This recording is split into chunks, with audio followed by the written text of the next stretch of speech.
bienvenidos a la Coordinadora Republicana. Mi nombre es José Mario Azalde. Muchas gracias por seguirnos.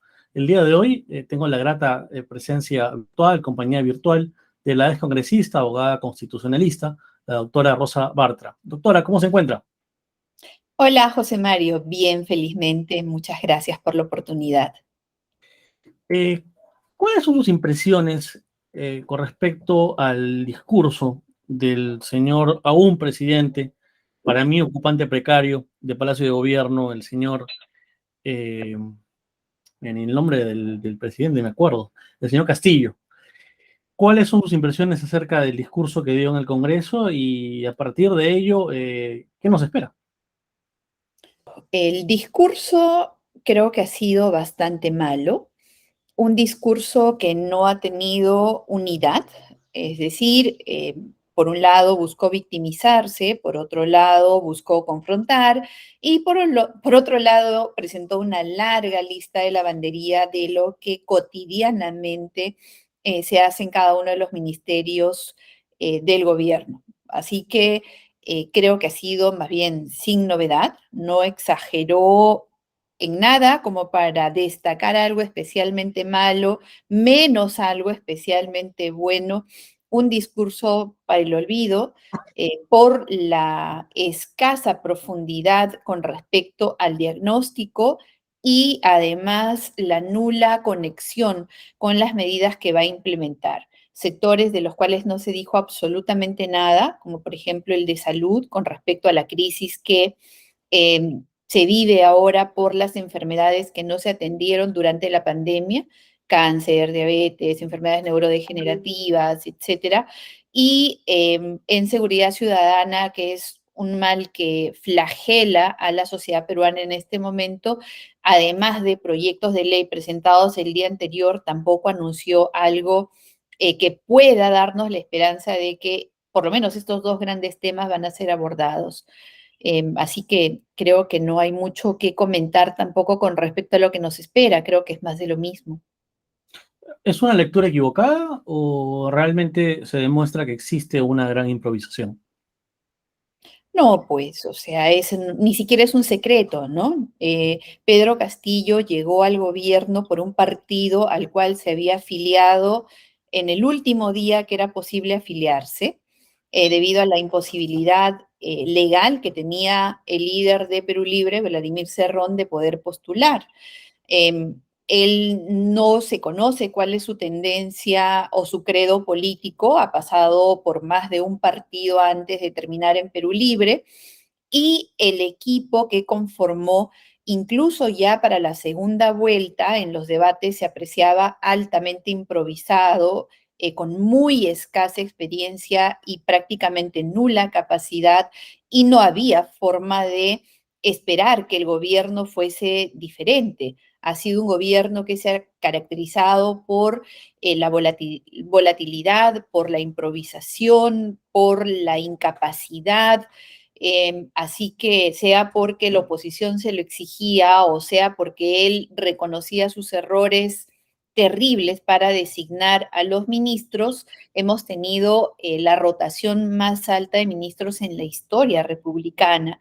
Así que no solamente no es una visión equivocada, es una realidad palmaria. Estamos Ya, frente a un gobierno. ya dejó de ser un honor ser ministro. Cualquier persona podría ocupar ese cargo y realmente se desnaturaliza el honor que implica el ser parte, digamos, del gobierno a cargo de un ministerio. Yo tengo una pregunta que hacerle, justamente a partir de lo sucedido en estos últimos días, a raíz del discurso. ¿Usted cómo ve el rol de la oposición, al menos de la oposición parlamentaria? Yo creo que se están cometiendo muchas torpezas y me parece que ya deja de ser ingenuidad e inexperiencia, ¿no? Incluso el día de ayer, si no me equivoco, se vieron algunas imágenes del congresista Cabero con la aún vicepresidenta Dina Boluarte. ¿Qué pasa con la oposición parlamentaria? Ya comenzó a contemporizar con Castillo, siguen aprendiendo, ¿no? Eh, ¿Cuál es su lectura al haber sido usted también parlamentario?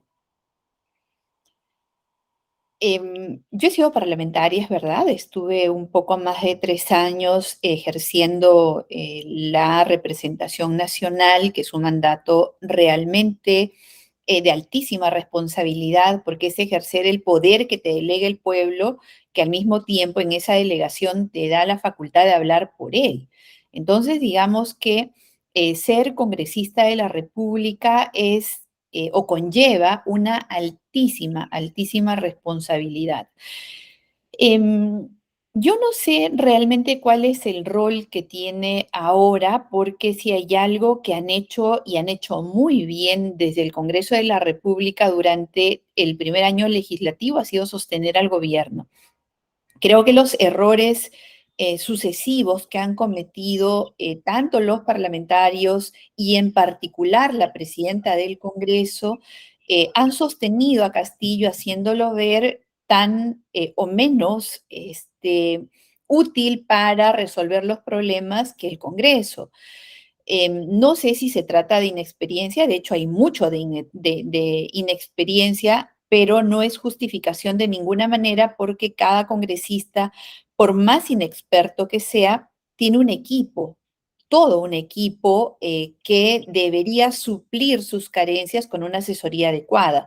Y eso es responsabilidad del congresista. Él es el que tiene que decidir en quiénes se apoya frente a su inexperiencia en cargos de tan alta responsabilidad. Digamos que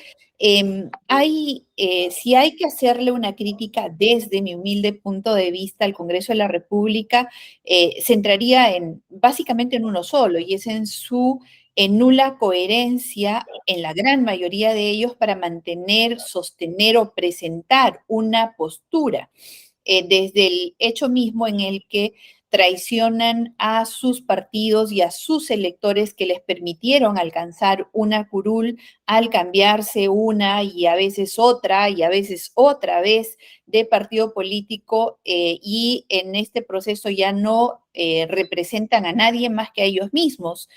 Entonces, creo que muy poco podemos esperar realmente de positivo de este Congreso así como está conformado. ¿Qué nos queda? Eh, Adelanto de elecciones, renuncia. ¿Hacia dónde estamos yendo? Y además, considero que no se está prestando atención a otros actores que jugaron un rol importante para que el ocupante precario del Palacio de Gobierno accediera al poder, como por ejemplo el señor Salas Arenas, ¿no? Pasa de una manera muy discreta, cuando él ha sido un factor, digamos, decisivo, con elecciones con resultados cuestionados y una evidente parcialidad que pone en cuestión el rol que debería tener como jefe, como cabeza digamos, un poder más del Estado, que es el poder electoral, ¿no? La jurisdicción electoral. En el 2018 y 2019, desde el gobierno de Martín Vizcarra se impulsó una reforma política y una reforma electoral nefasta. En su momento nosotros levantamos nuestra voz y tratamos de contenerla porque era una reforma orientada a destruir los partidos políticos, lo poco que quedaba, a destruir cualquier posibilidad de oposición y a precarizar el sistema electoral. Entonces creo que no se nos entendió mucho, Vizcarra era muy popular y la gran prensa en especial le tenía cierta adicción incluso. Entonces su voz parecía tener autoridad y parecía tener razón. Nosotros hicimos contención, pero el señor Vizcarra dio un golpe de Estado, sucedió un congreso complementario que aprobó toda la reforma de Martín Vizcarra y es más, la presentó como si fuese un gran logro. El resultado ha sido lo que hemos visto. Partidos políticos prácticamente extintos, líderes sin partido, partidos sin líderes, bancadas sin partido, partidos sin bancada, el caos total, ya la descomposición absoluta. En ese contexto, la reforma electoral también llevó a un grave problema de legitimidad de los entes electorales. el resultado que se tuvo en la primera vuelta, en el que tanto el partido que quedó en primer lugar, Perú Libre, como el que quedó en segundo lugar, Fuerza Popular, pasaron a la segunda vuelta con una votación bastante precaria. Y la diferencia entre un partido y otro, al ser tan pequeña y al haberse organizado tan mal los partidos para defender el voto en mesa, precarizó aún más el resultado, haciendo que este haya quedado en duda finalmente para un gran porcentaje de la población que persiste en la idea de que se cometió un fraude y que este fue avalado por el Jurado Nacional de Elecciones, lo cual le quita legitimidad al gobierno. Esto persiste, no se ha hecho en todo este año legislativo ni el menor intento por presentar alternativas para resolver la crisis política o para resolver la escasa legitimidad electoral, ni desde el gobierno, porque obviamente le conviene, pero tampoco desde el Congreso de la República.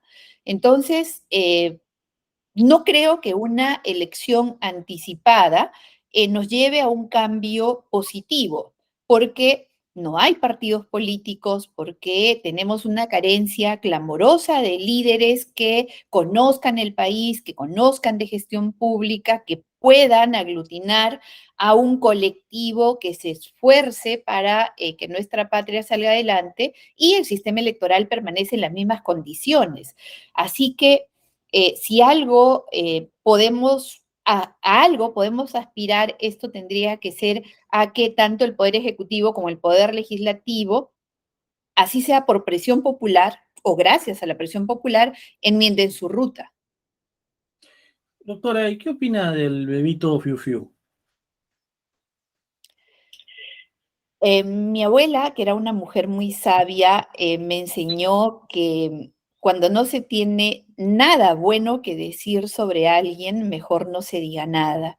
Y realmente sobre el señor Vizcarra, a quien me resisto a llamar con ese apelativo porque eh, edulcora la imagen de un rufián, de alguien que destruyó el país, que no ha respondido por sus crímenes, que llevó a la muerte a más de 230.000 compatriotas, que nos impuso la cuarentena más absurda y más nefasta de todo el planeta. Creo que el tiempo, la historia y espero la justicia lo van a poner en el lugar en el cual corresponde que esté. Pero el bebito Fiu Fiu fue la estrategia, al parecer, que permitió a Martín Vizcarra inscribir su partido político. Bueno, Entonces, el señor Arenas, Salas Arenas nuevamente, está ejerciendo el cargo con un doble estándar, poniendo una serie de trabas a partidos como el PPC o como el APRA, que pretenden lograr su proceso de inscripción, y está facilitando, allanándose, no lo sé exactamente cómo ha sido el proceso en el caso del señor Vizcarra, pero ha sido bastante expeditivo, ¿no? Ha sido bastante rápido en la formación de su partido, permitiéndole la inscripción. Es algo bastante extraño, ¿no?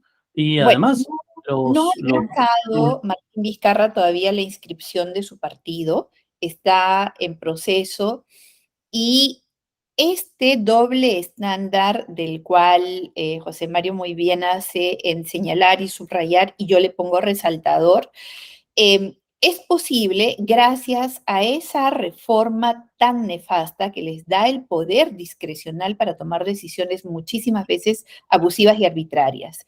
Por eso es que voy a repetir ya ahora con una invocación al Congreso de la República para que acometa sus buenos servicios para reformar todo esto, aquello que nos tiene en el caos político y también en el caos electoral.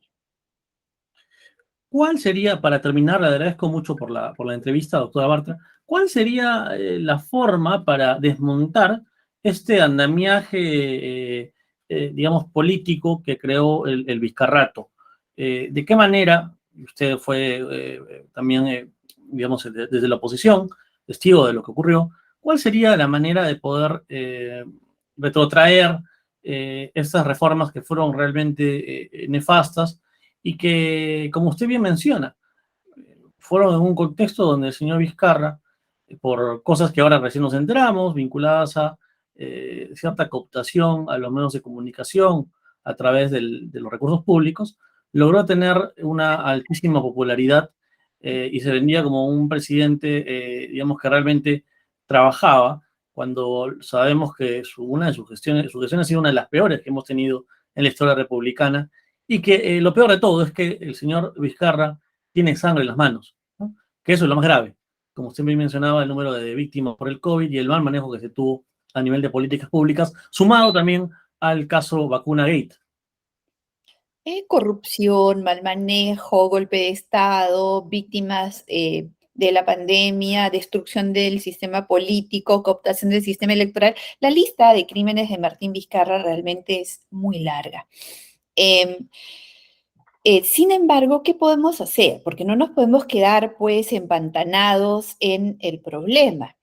Cuando fui congresista, durante el primer año de función parlamentaria, participé de un grupo que se conformó para redactar el Código Electoral. Ese código electoral está completamente terminado, no se pudo aprobar, nosotros no completamos el periodo y más bien nos tocó enfrentar una crisis tras otra provocadas por quienes cooptaron el poder, el sistema de justicia, pero está ahí y sería muy bueno que la Comisión de Constitución eh, o la Comisión de Justicia, en especial la Comisión de Constitución, teniendo un insumo terminado, lo perfeccionen, corrijan aquello que consideren que deben corregir y de una vez por todas sistematicen la legislación electoral y permitan la recuperación de los partidos políticos y que la democracia se pueda realmente expresar a través de los partidos políticos. Así como estamos ahora, no vamos a ninguna parte. El trabajo está hecho, no tienen que esforzarse demasiado y creo que es una muy buena oportunidad para demostrar que sí pueden corregir el camino. Insisto, no creo que la salida de adelantar elecciones y que se vaya a Castillo y entre Dina Boluarte sea una alternativa. Creo que Dina sería igual o peor. Creo que Lady Camones en la presidencia de la República tampoco nos garantizaría un manejo Sería, adecuado del Estado. No, sería Acuña en el poder, que es algo realmente peligrosísimo, con los no sé si Acuña, antecedentes. pero digamos, vamos a mirar a Lady Camones como Lady Camones. ¿Cuál es la experiencia en manejo de gobierno que ella tiene como para que nos garantice un mínimo de esperanza? Creo que está aprendiendo y en el nivel más alto en el Congreso de la República. Y este Congreso que se quede con un nuevo presidente tampoco creo que sea viable, sería muy precario, sería un presidente sin bancada, sin Aunque ningún tipo dicen de soporte del aunque dicen Parlamento. que hay un acuerdo interno en el Parlamento que si se diera esa situación, la señora Camones, digamos, convocaría una nueva elección para elegir un nuevo presidente del Congreso, que ocuparía de manera transitoria el cargo de presidente de la República hasta la convocatoria nuevamente de elecciones. Entiendo que hay un acuerdo político. Sí, hay un acuerdo político que es absolutamente inviable constitucionalmente. No puede haber vacío de poder. Y yo creo que la buena voluntad está manifiesta. Creo que es bueno que hayan voluntades expresas en sentido positivo. Sin embargo, es bastante malo que no las hagan de acuerdo a la Constitución. Porque incluso la expresión de buena voluntad tiene que ser jurídica y constitucionalmente viable. Bien, encontrar las formas, no saltarse. Justamente los problemas que tenemos en el país es por no respetar el Estado de Derecho, no respetar las competencias, no respetar las normas que obligan a todos los ciudadanos en base al principio de igualdad ante la ley. Doctora, le agradezco muchísimo el habernos brindado estos minutos. Ha sido realmente un No, placer. Hace mucho que quería conversar con usted. Y bueno, espero que no sea la última vez que podamos conversar sobre estos temas tan importantes para el país. al contrario, José Mario, el gusto es mío. Espero que podamos seguir conversando también, probablemente de temas más entretenidos, de temas más positivos, de temas que despierten más interés. Hablar de política en este momento de tanta crispación ni siquiera resulta amable. La gente está cansada. Así que tratemos de hacerlo un poquito más cercano para que siquiera genere interés que nos ayude a resolver el problema. Muchas Doctora, gracias por la ahora oportunidad. sí una última. Ok, Y con mucho justamente gusto. en el marco de de lo que usted mencionaba, de darle un poco de alegría, aunque creo que no va a ser alegre la pregunta que le voy a hacer. ¿Qué opina acerca de lo que está ocurriendo ahora al nivel de las elecciones regionales? Usted es provinciana, Sí, claro. usted es del norte, usted es de Soy del Chiclayo, norte. de No, no, no. Chiclayo. No, yo soy de Huamachuco, una provincia, la capital de la provincia de Sánchez Carrión, en la Sierra Norte del país, a 3 horas de Trujillo. Bien. Y he vivido mucho, mucho tiempo en Ancash, en Huaraz, en Chimbote, Callejón de Huaylas. Es decir, yo soy una provinciana, realmente provinciana. Entonces, Cómo ve la eh, situación tanto en las provincias como en Lima? hay un enorme problema de divorcio. José Mario, yo sé que estamos terminando la entrevista Sí. y lamentablemente esto es algo de lo que mereceríamos conversar un programa completo. Te voy a poner un solo ejemplo. He escuchado a todos los políticos de la capital sorprenderse y decir que recién se enteran de que las rondas campesinas aplican métodos como el castigo físico o la retención, y todos horrorizados. Y, No y yo saben qué decía, es la justicia comunal. y yo decía, pero ¿cómo es posible que tengan incluso el escaso pudor de decir me acabo de enterar?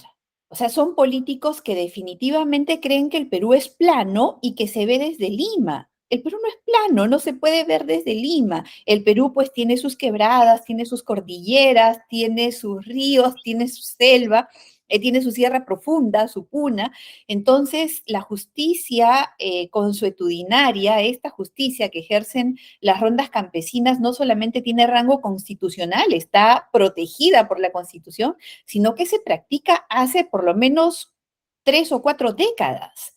Entonces, que recién ahora se enteren y que no solamente recién se enteren, sino que además, digamos, se den golpes de pecho y cuestionen, me dice bastante de ese divorcio que hay entre la política limeña y la política provinciana, entre la forma de ver al país, al Perú desde Lima, y la forma en la cual se ve desde provincia. Y esto está siendo muy bien aprovechado por el gobierno de Pedro Castillo, muy bien aprovechado porque esta, eh, digamos, dicotomía que él crea entre pobres y ricos, entre limeños y provincianos, entre blancos y los que no somos blancos, por decirlo de alguna manera, y exacerba el resentimiento ancestral que existe, esa separación, ese divorcio que hay. Entonces, yo sí creo que esta elección regional y municipal que no se está mirando, que se ha convocado y se está legitimando con las reglas electorales que nos impuso Martín Vizcarra y el Congreso complementario, tenemos que mirarlas desde ya, porque no solamente se están excluyendo por sin razón válida o sin razón válida a listas completas, sino que el mismo sistema electoral que está impuesto está orientado para que la voluntad popular de ninguna manera se vea reflejada en las urnas. Y los gobiernos locales y regionales son gobiernos, tienen autonomía normativa, autonomía presupuestaria dentro del Estado de Derecho, pero tienen autonomía.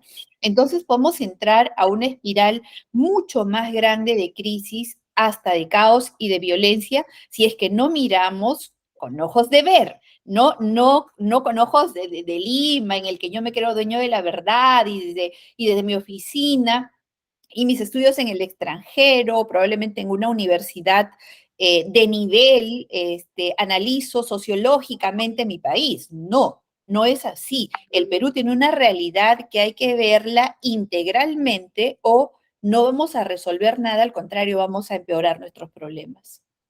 Concuerdo plenamente con usted. Yo también provengo de provincia, yo provengo de Arequipa, y ocurre exactamente lo mismo. Y siempre ese ha sido mi diagnóstico. La cosmopolita y muy urbana Lima siempre mira con cierto desdén a las provincias, y hasta que no se entienda bien que también las provincias, las regiones, son parte del Perú, estos problemas van a subsistir, estos castillos van a darse constantemente.